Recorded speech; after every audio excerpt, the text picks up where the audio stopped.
Hi there, it's Dr. Joylyn Sparkles, and welcome to your Power Hour. This is your time to put what's on your mind on my mind, and we'll put our heads and hearts together, and we will come up with a way to go from stuck to happy as fuck in a short amount of time as possible. All right? Today, it's exciting. I had two things that I really wanted to share with you, so I used my word nerd skills, put that into play, and brought them both together to exercise or exercise. That is the question, okay? Because we got two really powerful tools to come up today. So I'm really excited to talk about it. All right.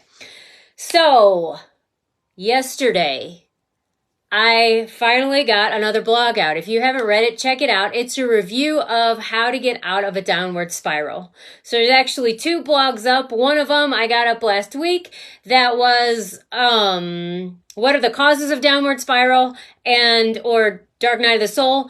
And then, how do you get out of it? It was too long to put into one, and hey, you got shit to do. So I broke it up in two, just so it was easier and more digestible for you, and it looks like I have more blogs. That's a win-win, right? And note to those of you watching this, there's a mosquito in my office, so that if my eyes or attention suddenly goes off into the distance, is because I've seen that little bastard, and I want to kill it so bad. Because I hate mosquitoes. I know, I'm such a loving being, but mosquitoes drive me nuts, and I don't like their sound, and I don't like the itch, so, but if that's what's happening. So yeah, big news here in the office, there's a mosquito. Okay, watch out. It's like when Stimpy used to watch out and there were squirrels, that was a big deal. Well, for me, it's mosquitoes. All right, anyway, back to Power Hour, all right. So how to get out of a downward spiral? Again, how is it that we end up in these things, Joylyn? I thought you only had one dark night of the soul for your whole life. Or I thought once I got out of this dumpster fire or tailspin that I was set. I would love that too. For some people that may be the story, and they only had to hit rock bottom once and go rise like a bubble straight to the top. For some of us, we play a little bit differently with our creativity and see if the bottom can drop. It can. Or just circumstances will knock us off and it's a spiral. Well, it feels downward, but it's really a chance to check out and practice being a new person, revisit some old issues, but from a different level of consciousness. But how we sometimes end up getting stuck in there and it taking too long. And again, if you want the whole full layout, I think it was just 2 weeks ago or so, the end of May, that I did how to get out of downward spiral. But environment and our physicality is going to play a role. Are you sleeping enough? Are you eating crap that you know isn't good for you and just trying to pretend that nothing's going to happen? But like when I eat gluten too much, like my thoughts go downward. If you're not drinking enough water, sometimes you just get crunchy because your brain's dehydrated and it's just not functioning properly. Are you not breathing well enough? Low oxygen makes us make poor choices and put us into stress, chronic stress, to where we're responding everything as if it's a big deal and we're going to die. And maybe we just need to take a couple of deep breaths and get some perspective. Maybe we've been hanging out with a crowd that actually isn't good for us. Sometimes they might be relatives. Okay, I'm just going to put that out there because I've had that experience a bit. But is your company uplifting, bringing you up, elevating you? Is the content of your conversations actually generative and things that are good? Or is it just preparing and planning for failure and talking about how bad things are in the economy and complaining about politicians? Okay? Check that, because that can actually bring you down and keep you stuck more than we'd like to admit sometimes, especially when we've known people and we know deep down they're a good person, but straight up, they're not that fun to be around, and I'm not feeling good when I'm around them. Sometimes we got to make some tough calls, okay? And then sometimes, if you haven't been out in nature for a while, you're disconnected. You don't know what the weather's like even, or because nature offers this quiet, non-judgmental space, it's actually what we're meant to plug into. There's a lot of neurocircuitry that kind of resets when we go out in nature. So sometimes we kind of lose ourselves and get carried away and swept away in this spiral, tailspin, whatever, and going outside can help us reset. So check those things out. Might be self-abandonment. This is a habit for a lot of us where we just give in to anybody who's presenting something more strongly than we are because we don't know how to commit to ourselves well. We're going to have to practice. That's one of the things we're going to exercise here in just a second. It might actually be an up-level reaction. You might be thinking that things are so bad when they're actually improving. But if we don't know that that's a possibility, we react and stay stuck. So notice that what you might have been feeling as far as desire, uplifting, positivity, and generosity, caring, and now you're not feeling it quite so much in your heart. It might be because you're actually being it, so you're not sensing the separation and the distance as much anymore. It may be that you actually experienced what it is you were asking for and showed up in a way that you wanted to, but that was still a little bit too far outside of normal, and the subconscious said, that's a little bit threatening, we got to bring it back, and you had a snapback reaction. So you just have to practice getting there again and playing there again and expanding and being able to hold that. And it might also be because you've actually made a demand of yourself, and are now commanding your energy and saying, hey, whatever this is, whatever it is, this shit's going to change. And I'm going to change it. I'm going to watch me do this. I'm going to show up in a different way. I'm going to set a priority. I'm actually going to make that move. Then from the subconscious, all the stuff that isn't congruent with that's going to come to the surface for release. It's coming up to go. But if you don't know that that's how the process works, you're just going to be like, oh my goodness, it's just all in my face, because it kind of is. But it's not for you to fix or heal anymore. It just needs to be witnessed and let go. Then, sometimes we're in a downward spiral, or we're just stuck, pissed off, frustrated, not sure what to do.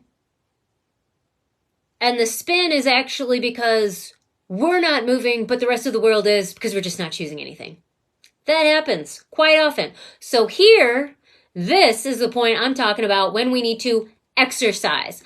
Like exercise. We have got to work out, build some musculature around being somebody who can make choices. Decisive, powerful. What you may even at this point in time call obnoxious. Those people who do that on a regular basis.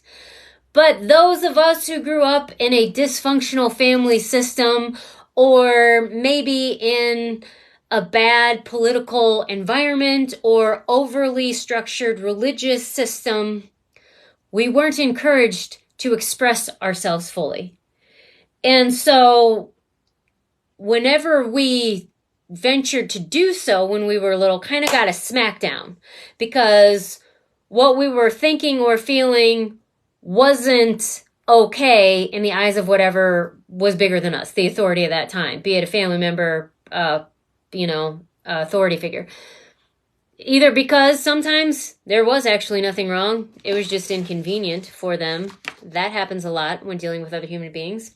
And when you have a big person versus a little person loses. Okay. So if they just didn't want to do it, they could kind of make you feel like what you were asking what was wrong, because they just didn't want to deal with whatever it was that you did. Because let me tell you, little kids demand a lot of attention.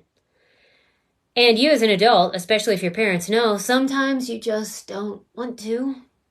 That's not the little kid's fault. It's not actually your fault. But we don't have a lot of practice with navigating through those difficult times together.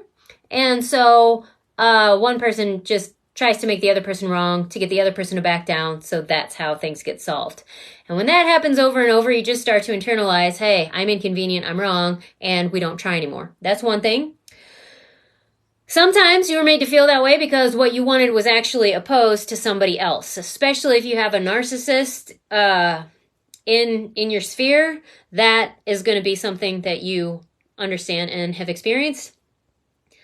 But what that comes to mean is then you start making choices based on other people. Like you take what you would like based on what other people have already thrown out to decrease the chances that you will be wrong or shunned or criticized. Or you will become a people pleaser because you are loving and caring, and somebody else maybe perhaps played out more of a victim role, and so got you to give over to them in that way. So now you people please and deny that you even want anything. No, I'm good. Yeah, I'm dying. Or maybe you really wanted to please people, and when you took initiative, though, you guessed wrong. If you're in a dysfunctional system, there's what's called a guess culture, to where loving is when you guess correctly by mind reading what the other person needs and delivering it without the other person having to say anything about it. And that shit sucks, okay? It's not healthy communication, but it's what a lot of us grew up with. And when you did guess correctly, oh my goodness, you're so special, you're so caring and thoughtful, and you finally get some acknowledgement as being a good, decent human being. But when your guess isn't right, then you're not very thoughtful and the other person's still suffering, okay? So when you took initiative and it was wrong, even though your intentions and efforts were great, you kind of got that smackdown. And so now you just don't. You just don't put yourself out there that way. You just don't try. You really kind of stand back on the wall and watch and see what everybody else is doing to see what you can choose, what's going to be the best option that maybe figures you in just a little bit without getting guilted or criticized or punished. Sucks. Now, adding on to this, if some of the trauma that you got was really, really early on, and you have a dissociative sort of pattern to where you just sort of go away from the situation, like your body's there, but you're not there. You haven't probably even got a strong connection to self, where sometimes making choices, you're actually not even totally connected to what it is that you want. You know what you don't want because that's easy to figure out because it's right there. But when it is what you do want, you don't have a lot of practice with that. And so sometimes choosing can be difficult because of that. Here's also where I've noticed, because I have this pattern, I did do well in academia because the parameters were set. The expectations were clear. Here's what you do to deliver this and people are happy with you. And this is what success is so you can be happy with yourself. But then when that container is taken off and you go into the real world, the larger expanse where it's anything goes, honestly, that's kind of how it is for real. What the fuck? How does this work? Okay. I was playing by all the rules. I did everything right, but then it's not feeling all right and it's not looking all right. You know, my relationships, my bank account, my body and pant size, like what the heck, I'm doing all the right things, but it's not working out. And so then when it's clear that choose something else, choose something that works because you know what isn't working, it's still kind of a deer in the headlights or close my eyes real tight and just maybe, hopefully, I open them and then all of a sudden things will be different. Okay. Yeah. It doesn't work that great. Okay. If your trauma comes a little bit later and or is paired with abuse and abusive relationships where you really were actually corporally punished, either verbally, mentally, physically, or emotionally, that you may have actually even learned how to give up hope, give up wanting anything, because anything you wanted was pretty much out of reach. And if you wanted it, it probably was in contrast to what somebody else wanted, and there was some real harsh lashback for that. So you just stopped. And why bother? And so that's how you just kind of live your life sort of floating. Like, and some people might be like, oh, you're going with the flow. That's really nice. But you don't know where the fuck you're going because you have no direction. And that's how you sort of end up in places and sort of a victim to circumstance. Whatever it is, you're not being a powerful person. You're coming from, living from a place of powerlessness and not making choices, not even really knowing how to make choices, and sometimes even just plain scared to make choices, because what if you're wrong? So you're stuck and really not knowing how. Knowing that you need to make a different choice, but not actually knowing how to do that. So how do you do that? That's where it comes, where you've got to start exercising. You actually have to practice identifying as someone who can choose, as someone who does choose, as someone who has chosen, as someone who validated the choice, as someone who is creating through choosing. Like, you have to start experiencing yourself as someone who makes choices, which means you're going to have to make choices, okay? So this is where we have to exercise. And a lot of us will tend to be, especially if you're in America, go big or go home. So let me make a big choice, and maybe I'll make one choice, and that'll be the best choice and the only choice I have to make for the rest of my life. Like, I'm going to get divorced, or I'm going to buy this house, or something giant, when really that doesn't work, because just one time, here's why we need repetition. Just one time, the brain is way too practiced with all the other stuff. It says, that was a fluke.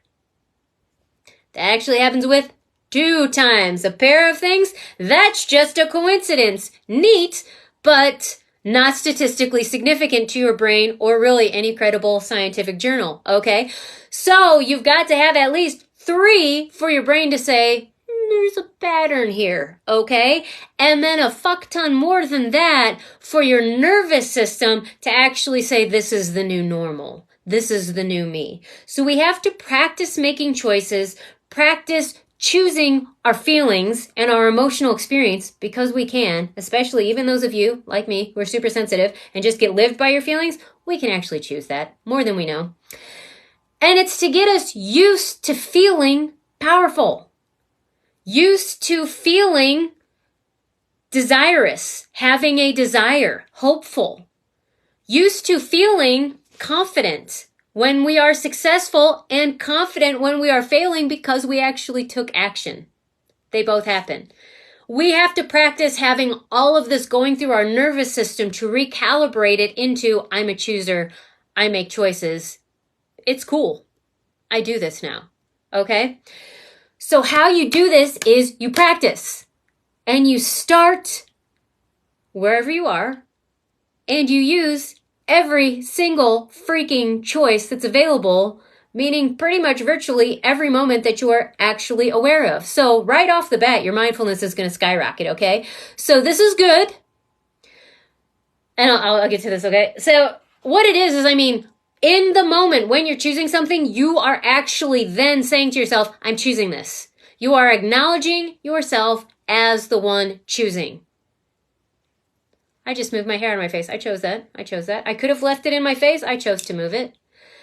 I am putting on my left sock first, then my right sock. I just chose that. Look at me. I just chose that. I am choosing to eat the 80th chocolate chip today, because that was my yesterday, actually. I ate them all, so they're not here today. I eliminated the thread, okay? I ate all of them. I don't know how many there were. I didn't really count them. All right, it was me, Chad. I ate them all. There's really only 2 people that did it. And okay, anyways, I digress. I choose this. I witness me as a chooser. Now, this is going to build your strength to start acknowledging I'm making choices. In every moment, I'm actually choosing something. And what you're actually going to start to be aware of is when you're choosing something, you're choosing not something else. And usually that's what we're scared of. But I don't want to not choose that. But you have to. That's life. That's just this. We're in the land of polarity here on Earth, okay? It's the land of polarity. One means not this one, okay? And it doesn't mean right or wrong, good or bad. It's just in this moment, the reality, the truth of infinity is simultaneity, because time doesn't exist. But here, where it looks like polar opposites, it's this or not this, okay? So that's a whole nother power hour that I don't even know if I'm going to do. But what I want you to do is acknowledge that you're choosing. Hey, I'm choosing this right now, everything that I'm aware of.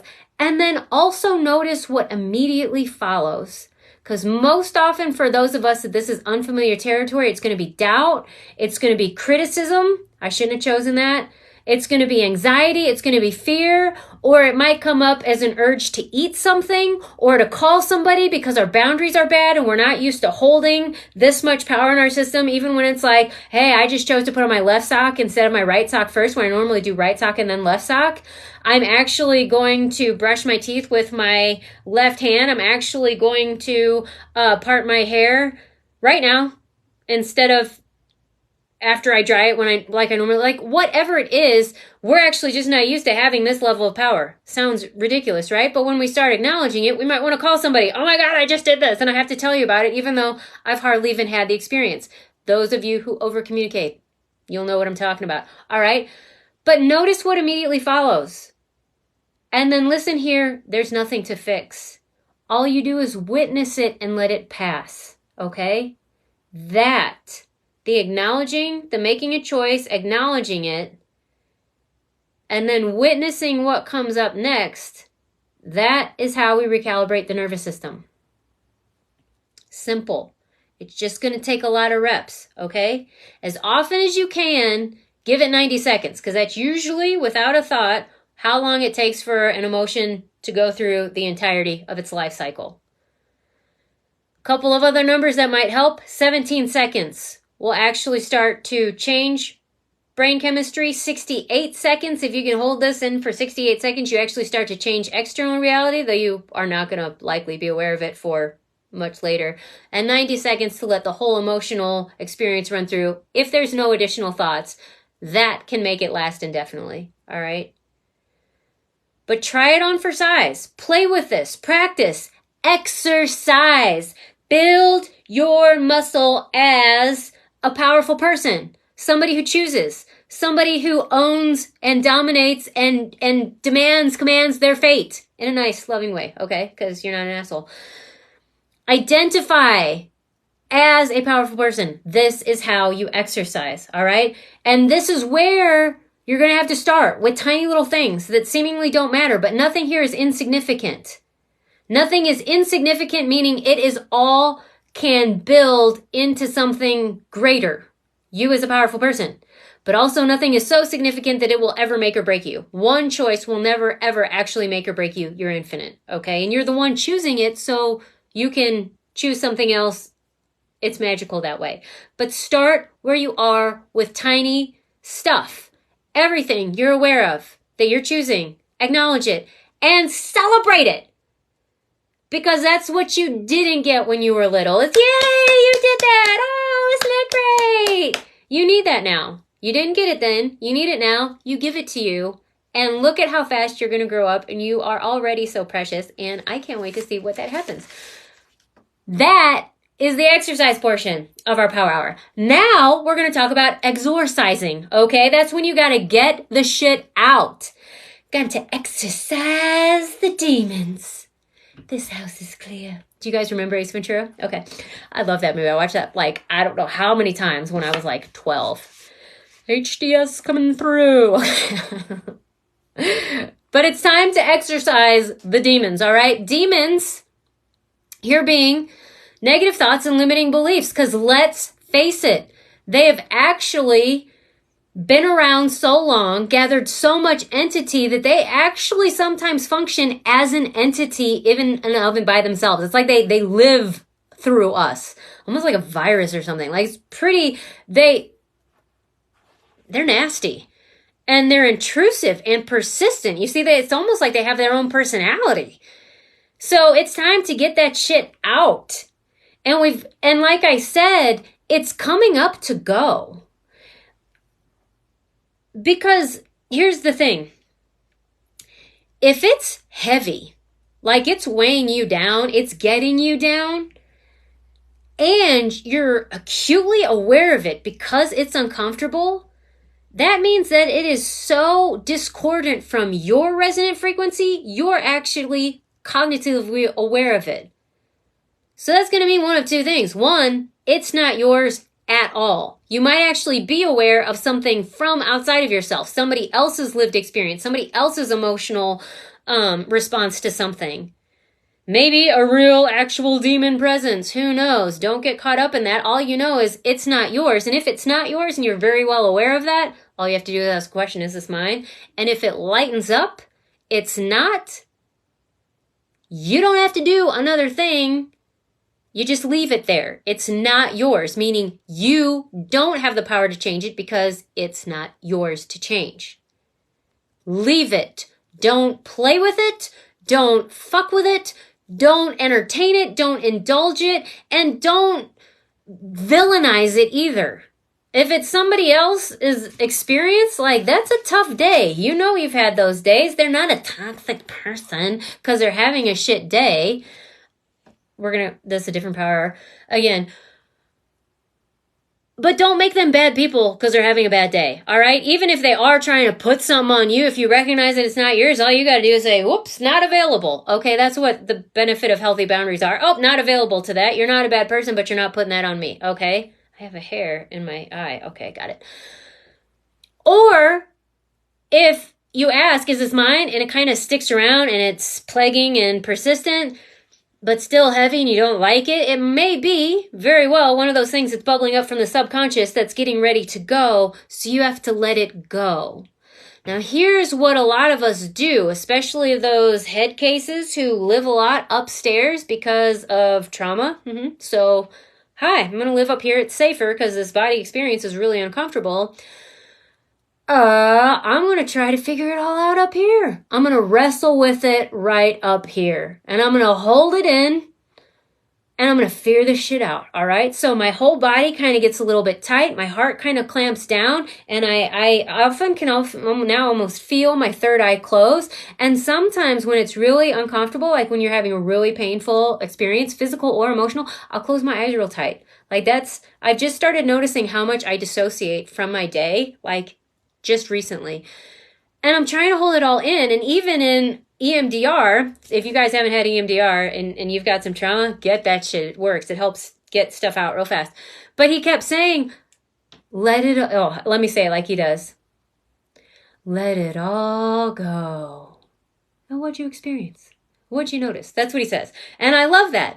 But then there were times where I was still holding things in and he's like, let it out. It's actually trying to come out. I'm the one that's been holding it in, thinking, I've got to figure this out. I've got to do something about this, okay? And then also, add on to this, some of you may resonate with this. I have always known that there's nothing wrong with negative feelings. Anger, sadness, grief, mourning, disappointment, fear. Like there's nothing wrong with them. They're just telling us something. But then what I've also done is tried to prove that to other people by having a lot of them. And look, I lived. Look, I'm still a great person to be around, except not really because I'm pissed off a lot. Okay, so it didn't work. I keep holding on to them and nursing old hurts and crappy past stories where I'm the powerless person and keeping these in, trying to rework it internally and thinking that somehow that's going to change things when really the work is to let it go. When it comes to demons, and I'm talking about negative thoughts, limiting beliefs, or actual demon entities. Yeah, we're going to go there this time, all right? You can do a fancy ceremony and get rid of them, but they will stay until you are no longer compatible with them. Then you don't need any ceremony at all. When you just start vibrating at a different frequency, they cannot stay. And when you have set a future forward focus and you say, this is my priority, it's happiness, it's confidence, it's calm, it's peace, it's loving, it's responding and being present. When those are my priorities and that's how I'm making decisions and who I'm making decisions as and where I'm deciding from, you start changing your whole resonant frequency. You are literally vibrating at a different thing so that things that aren't congruent with that start to become noticeable. But where they weren't noticeable and they were subconscious and they were automatic and running under the script, now they actually sound like noise. But now they're actually coming up and now you can actually decipher what it is and you can hear it. But what we tend to do is then react to it. Oh my God, I gotta fix it. This isn't right. It hurts so bad because it actually hurt that bad when it was going in. Whether it was somebody speaking that to you or you picking it up from somewhere and saying, okay, this is my truth now. You know, we tend to do that like in infancy. But now you're recognizing that is so painful and hurtful. But it's not for you to react to. Especially, and that's going to be hard because it comes up hot and heavy and it feels really painful, but let it go. It's trying to get out. Don't hold on to it. The pain is not you. The pain is your awareness of what isn't good, you know? So how you do this is you exercise that shit. You get it out of you. Now, this is really mostly just visualization. You become aware of that thing. And sometimes journaling can help. And this is the key I use with journaling that makes a difference. Write down everything you're thinking and feeling, but get it out. Start to witness, this is what I had been telling myself. This is what I had been building my life on or around or in avoidance of, which is why what I'm presently experiencing isn't so grand. But now it's out of me. And it's on this paper, so it's no longer in me. Great. And a lot of times at the beginning of a journal entry, I'll say, angels, I even write this, angels, please take this as I write this, transmute this energy. Same thing, if you don't want to journal, you can't. Visualize it. You can kind of sometimes even, it's somewhere in you or on you, and you let it out either through your heart or your third eye, tend to be, your portals. Your solar plexus might also be a good one. But you get it out of you to where it's in front of you, all right?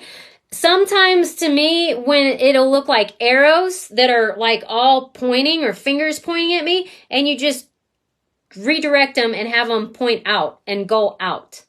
Sometimes it'll actually be in like a swirling, almost like kind of Tasmanian devil, sort of dust devil sort of thing. And it'll be up here and my mind will be real swirly and I'll actually kind of reverse the direction and have it go out my third eye. Okay, yeah, I might sound crazy, but the shit works if you try it. But then it's in front of me. And then I can see it for what it is. Wow, that's fucking nasty. I wouldn't say that to any other human being, but somehow I've allowed it and been permissible in tolerating that for me. No more. And that's when it's time to really be like, what is this? This is ugly. Like UGLY, you ain't got no alibi, you ugly. But then the Midwestern girl is like, ooh, I was raised to be nice. I don't want to call anybody ugly. So then I hold it in again. And then I get ugly and I feel awful. Okay, we have to call things what they are. Be willing to be bold, be a chooser, and say, you're ugly, you've got to go.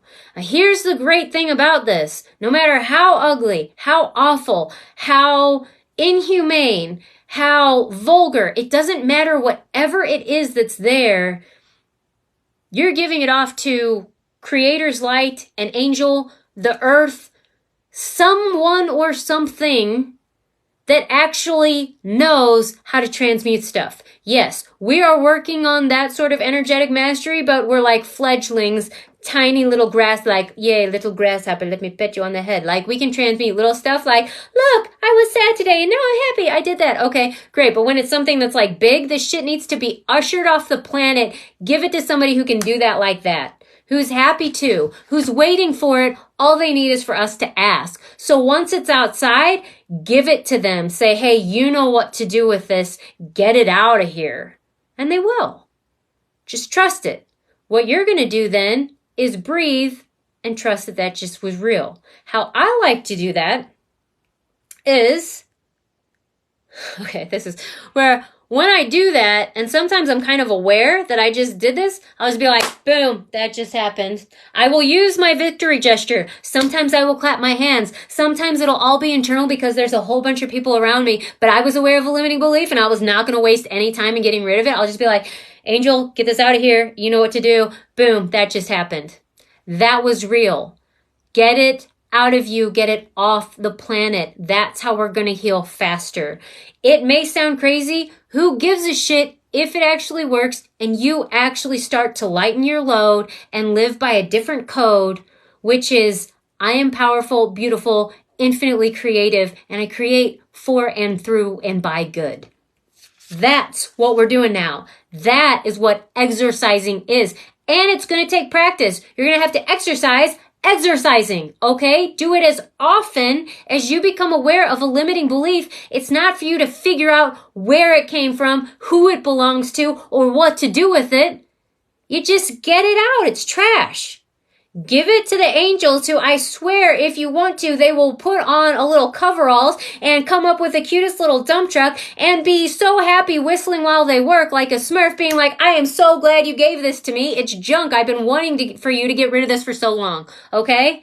It's like if you have your mom or your sister or your best friend's like a hoarder and they say, hey, will you help me clean this place up? You bet I will. Okay, that's how happy the earth, the angels, God, everybody is to help you get rid of this stuff. because it's damaging, it's yuck, it's making, it's awful. Okay, so exercise it. Exercise the exorcism. Get it out of you because it's coming up to go.